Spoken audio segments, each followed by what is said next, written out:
बिल्लाहि मिनश्शैतानिर्रजीम बिस्मिल्लाहिर्रहमानिर्रहीम अल्हम्दुलिल्लाहिल्लज़ी जअलना मिनल मुतमस्सिकीन बिविलायति अलीय्यिन अमीरिल मुमिनीन व औलादिहि ताहिरीन अस्सलातु वस्सलामु अला सय्यिदिना व नबिय्यिना अबिल क़ासिम मुहम्मद सल्लल्लाहु अलैहि व आलिहि वसल्लम। नमाज के हवाले से एक मसला है जिसके बारे में पुरज़ोर तरीके से पूछा गया, तो मैंने सोचा इस पे एक वीडियो ही अपलोड कर देती हूँ, तो इससे काफ़ी लोगों को इस मसले के जवाब का इल्म हो जाएगा। तो बजाय इसके कि फ़र्दन एक एक बंदे को मसला बताया जाए, तो उससे बेहतर है कि सब तक पैगाम पहुँच जाए। तो सबसे पहले ये मसाइल जो हैं, मसाइल शरइया और मसाइल फ़क़ही, अहकाम फ़क़ही जो हैं, ये मुज्तहिदीन की कोशिशें हैं, उनकी मेहनत है कि और वो खुदा के मुंतखब शुदा होते हैं कि वो अपनी ज़िंदगी का बेशतर हिस्सा हसूल इल्म में सर्फ़ करते हैं। और इन्हीं मुज्तहिदीन और फ़ुक़हा के लिए ही इमाम ज़मान अलैहिस्सलाम ने हमें फरमाया, फ़र्जिऊ रवाहु अहादीसिना इन्नहुम हुज्जती अलैकुम व अना हुज्जतुल्लाहि अलैहिम, कि ये फ़ुक़हा, ये मुज्तहिदीन मुझ इमाम ज़मान अलैहिस्सलाम की तरफ से तुम पर हुज्जत हैं और इनके ऊपर मैं अल्लाह की तरफ से हुज्जत हूँ। और हमें इनकी बातों को कबूल करना चाहिए, इसलिए कि हम तो 24 घंटों में दीन की कोई किताब खोल के भी नहीं देखते, और ये वो बुज़ुर्गवार हैं कि जो अपनी ज़िंदगी का बेशतर हिस्सा जो है वो हसूल इल्म में और कोशिश में, तहसील इल्म में सर्फ़ करके हमारे सामने जो है मसाइल का हल रखते हैं। और वो मसाइल जो कि अक्स किए जाते हैं उनको कुरान और सुन्नत की रोशनी में वो अक्स करते हैं, फ़रामीन मासूमीन अलैहिस्सलाम की रोशनी में नताइज हमारे सामने पेश करते हैं मेहनत करके। तो हमारे लिए बहुत आसान हो जाता है कि हम एक प्लेटफॉर्म पे जमा रहें और फ़ुक़हा के बताए हुए मसाइल के मुताबिक ही अपनी ज़िंदगी को ढालें, और ज़िंदगी के नए आने वाले जितने मसाइल हैं उनके लिए ख़ुद से हम दीन में कोशिशें ना करें, क्योंकि हर काम को उसका माहिर ही अंजाम दे सकता है। जब हम दीन के मसाइल में माहिर ही नहीं हैं, हमने अपने ज़िंदगी का कोई वक्त दीन पे सर्फ़ ही नहीं किया, तो हम मसाइल कैसे अक्स कर सकते हैं। तो जिस तरह से कि डॉक्टर है तो दवाई उसी से लेनी है ना कि जिसने मेडिकल को पढ़ा है। अब हम अपने से तो अपने लिए दवाई का तयन नहीं कर सकते। तो बस इस तरह से हमें मसाइल शरइया के लिए मुज्तहिदीन की तरफ रजू करना चाहिए, और बदलते ज़माने के साथ नए नए मसाइल आते रहते हैं, आते रहेंगे।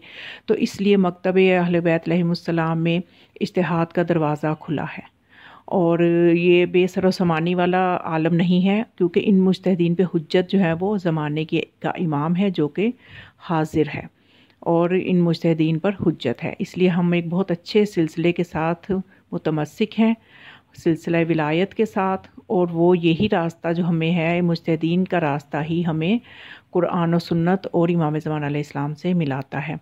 क्योंकि कुरान भी यही कहता है, फ़स्अलू अहल ज़िक्र इन कुंतुम ला तालमून, अहले ज़िक्र से पूछो अगर तुम नहीं जानते। तो मसला जो है वो ये पूछा जा रहा है कि हवाई जहाज़ में अगर सफ़र करना पड़े तो किस तरह से क़िबला का तयन हो। तो ये हवाई जहाज़ से फिर जो है, क्योंकि ज़ाहिर है कि क़िबला का तयन वहाँ पे करना और ये सारी चीज़ों का लिहाज रखना, इस सिलसिले में मुज्तहिदीन क्या कहते हैं। तो आयतुल्लाह सिस्तानी जो हैं उनका क्या इस बारे में है, वो क्या जवाब देते हैं। तो मसला जो है वो ये है जो पूछा गया है कि हवाई जहाज़ में सिमत क़िबला का इल्म ना हो और किसी तौर इस बात का इत्मीनान भी ना हो कि क़िबला किधर है, तो इस सूरत में नमाज किस तरह पढ़ी जाए। देखिए, शरीयत में नमाज के क़ज़ा करने की कोई गुंजाइश नहीं है, कोई भी गुंजाइश नहीं है। हत्ता कि एक बंदा जो है वो खड़े होकर नहीं पढ़ सकता, बैठ के नमाज़ पढ़े, बैठ के नहीं पढ़ सकता, लेट के पढ़े, लेट के नहीं पढ़ सकता, इशारों से पढ़े, इशारों से भी नहीं पढ़ सकता। अब ऐसी हालत है तो दिल में नीयत बांधे और नमाज को दिल में उसकी नीयत ही बांध ले, तो उस तरह से भी यानी अपनी नमाज को, यानी जब तक वो होश में है वो नमाज को क़ज़ा नहीं कर सकता। बेहोश का हुक्म नहीं है इसमें, इंसान अपने होश में है तो किसी सूरत शरीयत में ये वाहिद अमल है नमाज, और ये वाहिद फ़ेल जो नमाज ऐसा फ़ेल है कि इसका सबसे पहले सवाल किया जाएगा। तो हमें इसके सारे मसाइल जो हैं वो पता होने चाहिए। तो जहाज़ में नमाज जो है کہ ایسا نہیں ہے کہ جہاز میں سفر کر رہے ہیں تو نماز قضا کر دیں، کہیں حکم نہیں ہے کہ کسی صورت قضا کرنے کا. تو جہاز میں ایک صحت مند انسان کو کیسے شریعت حکم دے سکتی ہے کہ وہ نماز قضا کرے اور منزل پہ جا کے اس کی قضا پڑھے؟ ایسا ہرگز نہیں ہے. تو سوچئے کہ پھر عام حالات میں اگر کوئی نماز قضا کرتا ہے تو وہ کتنا اپنے نفس پہ خود ظلم کرنے والا ہے. تو بہرحال اس کا جواب آیت اللہ سیستانی جو دیتے ہیں وہ یہ ہے کہ جہاز کے پائلٹ اور فضائی میزبان کے ذریعے قبلے کا تعین کیا جا سکتا ہے. عام طور پر فضائی میزبان کے جواب اور رہنمائی سے اطمینان یا ظن حاصل ہو جاتا ہے. یعنی وہ کہنا چاہتے ہیں کہ جو پائلٹ ہیں یا جو ایئر ہوسٹس ہے وہ جو آپ کو کہیں اس پہ آپ اطمینان کر لیں. وہ جو کہیں کہ فلاں طرف رخ کریں قبلہ ہے تو آپ اس کو تسلیم کر لیں. اور پھر فرماتے ہیں کہ اور جہاں تک دوران نماز حرکت نہ ہونے کا تعلق ہے، اگر اس کی پابندی ممکن نہ ہو تو یہ شرط ساقط ہو جاتی ہے. البتہ جہاں تک ہو سکے باقی شرائط کا خیال رکھنا ضروری ہے اور کسی بھی حالت میں مقررہ وقت سے نماز کی تاخیر جائز نہیں. یہ تو تھا ایک مسئلہ. دوسرا مسئلہ یہ پوچھا گیا کہ ہوائی جہاز اور گاڑی میں نماز کس طرح پڑھی جائے، کیا کس چیز پر سجدہ کرنا واجب ہے یا صرف جھکنا کافی ہے؟ تو انہوں نے جواب دیا کہ جہاں تک ممکن ہو ایسی نماز پڑھنا واجب ہے. جو نماز اختیاری حالت میں پڑھی جاتی ہے اسی طرح سے پڑھنا واجب ہے. ممکن ہو تو قبلے کا خیال رکھنا واجب ہے، اور اگر تمام حالات میں قبلے کا خیال رکھنا ممکن نہ ہو اور صرف تکبیرۃ الاحرام کے دوران رخ بقبلہ ہو جائے، کھڑا ہونا ممکن ہو تو اس کا خیال رکھنا ضروری ہے. یعنی جو سب سے پہلی تکبیر کہی جاتی ہے نا نیت کے بعد، اس کو تکبیرۃ الاحرام کہتے ہیں، اور اس میں کوئی سیکنڈ ہی ایک یا 2 سیکنڈ ہی لگتے ہیں. تو یہ فرماتے ہیں کہ اتنا لحاظ ضرور کر لے کہ اتنی دیر کے لیے قبلہ کی طرف رخ کر لے، اور اگر قبلہ رخ کھڑا ہونا ممکن نہ ہو تو قبلہ کی شرط بھی ساقط ہو جاتی ہے. یعنی نماز کی قضا نہیں ہے کسی صورت کرنی، اندر سے کوئی شرط ساقط ہو سکتی ہے.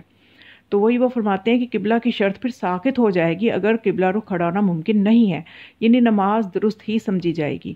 اور سجدہ رکوع کے بارے میں بھی یہی حکم ہے، جس طرح اختیاری حالت میں بجا لانا متعین ہے اسی طرح سے بجا لائیں. اس سلسلے میں مثال یہ ہے کہ ہوائی جہاز اور بس کی سیٹوں کے درمیان راستے میں نماز ادا کی جا سکے، اور اگر معمول کے مطابق سجدہ اور رکوع ممکن نہ ہو تو اتنا جھکنا جسے رکوع اور سجدہ کہا جائے کافی ہے اور واجب ہے. اتنا ہی جھکنا واجب ہے. یعنی رکوع کے لیے جھکے اور سجدے کے لیے نسبتاً زیادہ جھک جائے، یہ ان کا مقصد ہے کہنے کا، کہ اور فرق کر لے تھوڑا دونوں میں کہ یہ سجدہ ہے اور یہ رکوع ہے، اور جتنا جھک سکتا ہے اتنا ہی وہ جھکے گا، اتنا ہی اس کا وظیفہ ہوگا شرعی.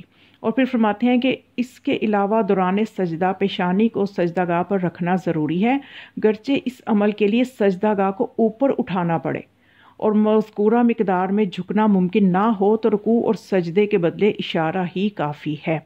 یہ ہے وہ جواب جو انہوں نے دیا. یعنی غور کیا آپ نے کہ انہوں نے یعنی کس طرح سے مسئلے کا سٹیپ بائی سٹیپ حل بتا رہے ہیں، لیکن کہیں بھی یہ نظر نہیں آئے گا کہ آپ نماز قضا کریں اور منزل پہ جا کے پڑھیں، جیسا کہ اکثر مومنین اس طرح کرتے ہیں کہ ہم تو تسلی سے جا کے منزل پہ جا کے نماز پڑھیں گے. حالانکہ وہ تسلی اللہ کو نہیں چاہیے، اللہ کو وہ فکر چاہیے جو آپ کے اندر نماز کے لیے بیدار ہو. والسلام علیکم ورحمۃ اللہ وبرکاتہ.